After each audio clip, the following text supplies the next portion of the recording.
You need to stop doing this, this, this, and this right now. And let me tell you why. I am so tired of hearing the same 4 chords being repeated in I could easily say thousands of different songs, from pop to just any genre, you name it. These basic, simple versions of the chords that we've learned have been engraved so hard into our minds that we completely forget about all these beautiful variations that exist. And they're just as easy. The thing is, people think for beginners, it's good to stick to the basics, don't go too crazy. But these variations are actually not that much harder. And that's what I'm going to teach you today. Listen guys, I'm so sorry I forgot to actually welcome you to the channel, but this is absolutely enraging me. You need to be learning how to play chords in a more fun way, which 1, makes your song sound a lot greater, and 2, lets you have a lot more fun, and 3, it's actually the same level of difficulty. It's not any easier or any harder. Obviously there's some chords which are completely crazy, which I'm not going to teach you just now. I'm going to teach you some things that are really easy alternatives for the basic chords that you know the G that I played, the E minor, the C, the D, all those ones. There's other alternatives which sound really, really amazing, which will make you sound unique because no one else is doing them. Everyone is doing the same 4 chords. But if you play this alternative chord, you're going to sound a lot better. So I'm going to teach you an alternative form of each of these 4 chords. So we had G, E minor or EM as you may know it, C or C major, and D/D major, whatever you want to call it. I know there's a technical term and then there's the normal term that people just say D or C. So I'm going to teach you these ones. Before I teach you them, there's going to be also a little passage that I'm going to play using these 4 chords, which is why I'm teaching these 4 in one video together. But before I show you, I'll give you a little demo of what the passage is going to sound like I always give you a demo because I know you guys love that. But let's get into it straight away. I'm really excited to teach you this. The lighting's a little bit bad right now because it's late at night time. I've just gotten home from the gym. I just had a shower, my hair is wet, but I'm really, really passionate to do this and show you guys how to do this. So let's get into it. Now I know I'm going to teach you the whole thing, but just so you have an idea, I'll play you what the ending passage of all the 4 chords combined is going to sound like.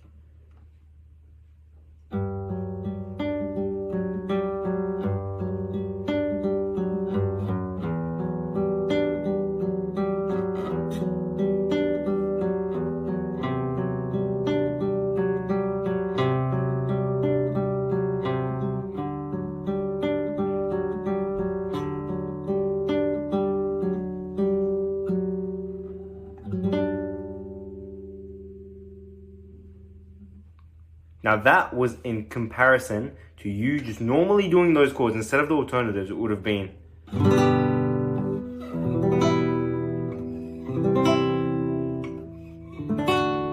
Obviously I played a different pattern, like you can still fingerpick these ones, but don't get me wrong, these sound great on their own as well. But did you see how much more unique and beautiful those other chords sounded? You know I'm really crazy about this, so let's get into teaching it straight away. Okay, you know the drill, let's get into it. Chord number 1, so original chord we have G, G major. That's one way of playing it, or you can play it with this one down as well. I know there's 2 ways of playing it, people play, and there's different fingerings. You can play it like this as well, but I just grew up playing it like this, so I'm just gonna stick to my way. Now, G major, the alternative chord that I'm gonna show you, this is a G7 chord. So this chord here, so you got the base of a G, which you got here, but we're doing it with our index finger now.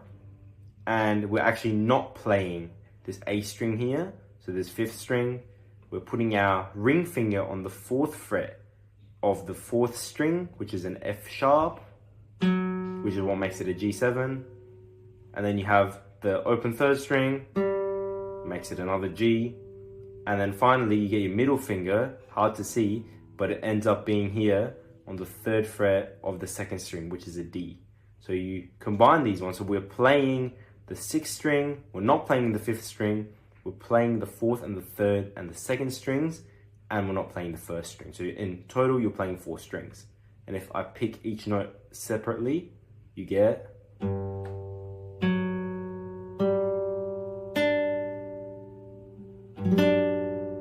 There you go, that's your G7 chord down. Now you might be asking yourself, why is he rambling on about this specific 4 chord progression so much? Is he crazy? Maybe I am, I don't know, but listen, this is your first chord, G7. And now look at how easy it is to move to your second chord.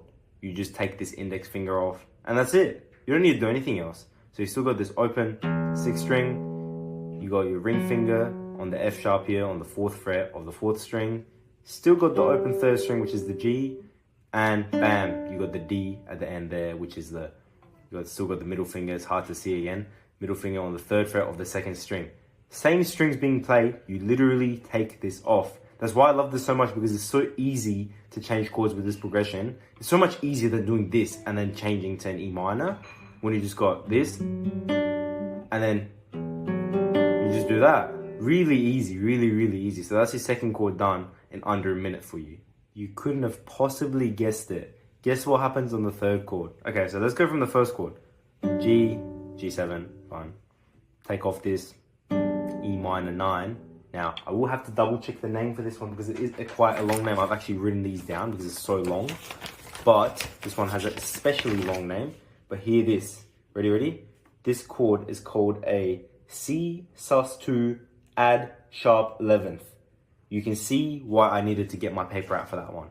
But listen, it sounds crazy, but I'm just going to call it the C chord because I'm not going to say that whole name 1,000 times over and over again. You go from this E here, where you had this here, you get this index finger. Now get ready, 5th string, 3rd fret. Same place that we had the G, but just 1 string over.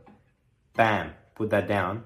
Now you're playing the 5th string, the 4th string, 3rd string, and 2nd string. They're all next to each other, so the middle string, so you're skipping the top and the bottom string, and then look. You wouldn't believe it, that's the 3rd chord. So you've only moved 1 finger during this whole time. So take this off, put it back on, and you will be so surprised when you learn the next chord, because you probably know what's coming already. Now get ready, because this is going to be the best transition of your life. You've only done minimal effort and you've made the best sounds possible. Now once again, I have to get my paper to get the name of this chord. This one is a D add 11. It wasn't as long as the last one, but still hard to remember. We're going to call it the D chord, the D variation. We're going to go from this C here, the last one we ended on. Now listen, once again, take off the index finger, but this time we're adding a new player to the game. You get the pinky finger, and this is the 5th fret of the 5th string. And this note is a D, in case you didn't know. And it's the same as that open D on the 4th string, but we just can't play that open one because we already have a finger down here, which is why we play this one. Now this finger is not anywhere. It might look like it when I hold it there. But, so you got this here, same 2 there, and you're still playing the same strings as the last one. So you're skipping the top and the bottom, and bang, look at what you got here.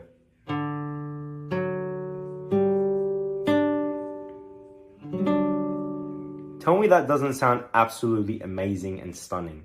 And you've done all of those 4 chords without even moving these 2 fingers. They've just been sitting there the whole time. And all the work has been doing, take it off, put it back on. But that's nothing compared to switching chords 500 times here, and you get a much more unique sound. Now onto the right hand, because you need to know how to pick this in order to make it sound beautiful.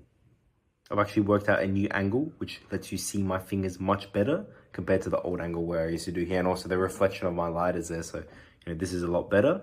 But, so we're starting with the G7. I'll put the tabs in case you need them. G7, your bass note, the one you're playing here with your thumb is here. So we're going to start with thumb. So you got P or thumb.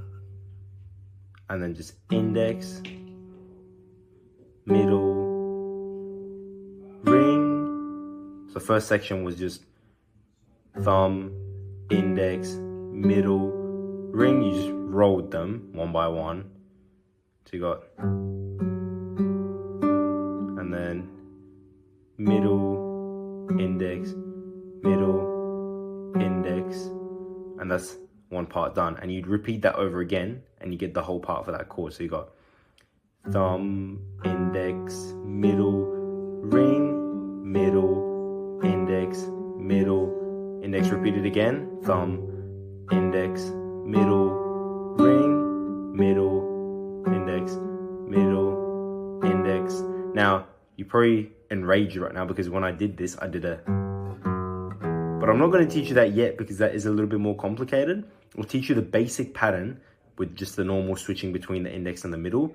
And then when the time comes with the demo, I'll put the tabs in case you feel like you're ready for that level. But for now, for the beginners, just stick to the actual thing and forget about all the little ornaments. Now listen, that pattern that I just taught you, it works the same for the G7 and then for the E9 as well. And then just keep doing that thing, repeat the thing that I just taught you in the past section of the video. But with the two other chords, with the C variation and the D variation, this actually doesn't work because their bass notes is not here, it's on this string. So all you gotta do is, instead of starting with this one, just start with this one. So it would just be from the 5th string, it would be with the C one.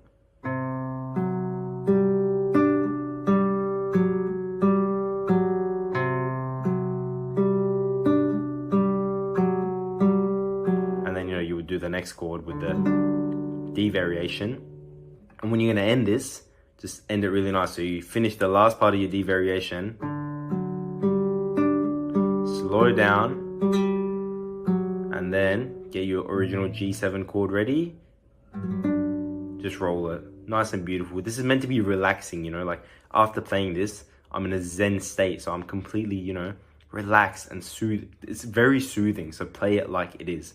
Give that feeling to the person who's listening to you. Okay, it's actually time to put everything together now. So you've learned the easiest but most beautiful sounding chord progression in the world. I mean, obviously I'm exaggerating, but just go along with it. And you've learned a quite simple picking pattern. So just a little bit of practice and this is going to sound brilliant. Trust me, just put in the work and this is going to sound amazing. Now I'm going to put the tabs, including the little ornaments that I did and everything, so you can follow me. But we're going to start it nice and slowly. Remember, we're doing each little pattern twice, so twice in each chord, and then we're moving to the next chord, finishing with a beautiful roll, just like that. If you can't do a roll, just do that, just pluck it. Ready? 1 and 2 and 3 and 4 and.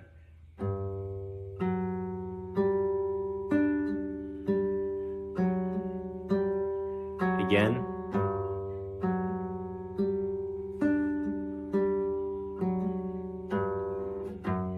Next one.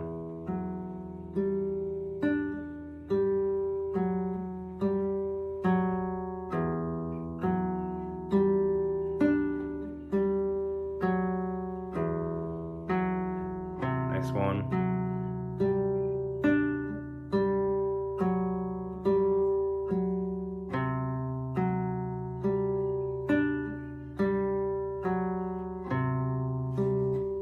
Last one.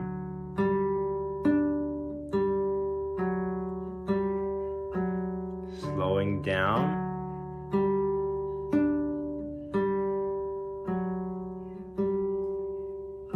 And then let the breathing out. It's very important that you breathe during this whole time that you're playing this, because you need to be relaxed in order to make the person who's listening feel relaxed. This is really important. You can't convince someone of something when you're not doing that or you're not that thing yourself.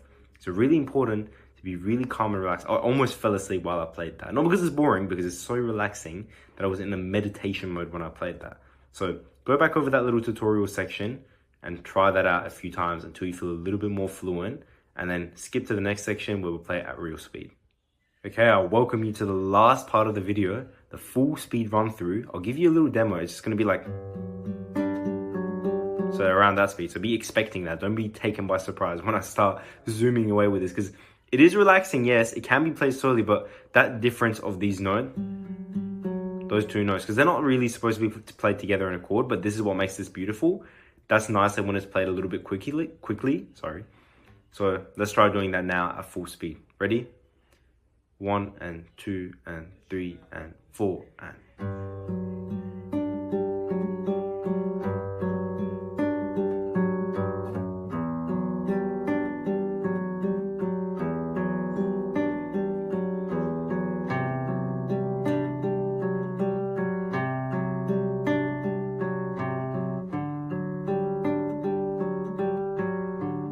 Slowing down.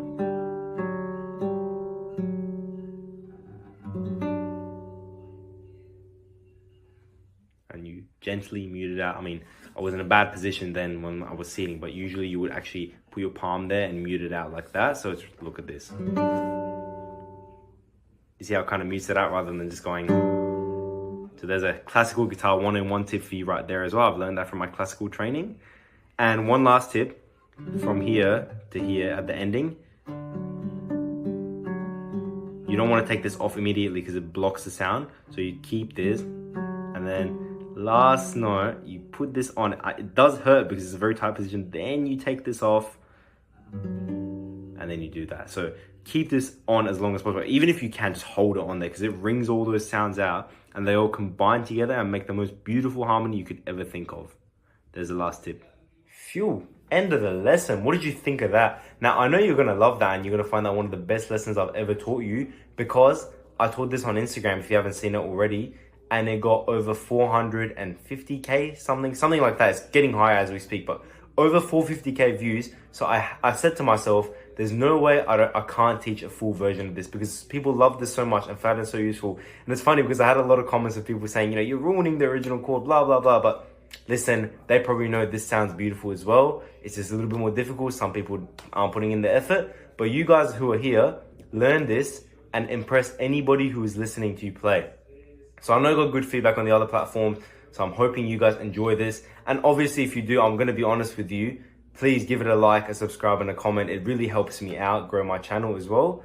But thank you so much. It's been a great lesson. I really actually enjoyed teaching this, even though it's really late right now. And I'm probably going to go to sleep after this. But thank you guys. Thank you so much. Keep practicing. Love you. Bye.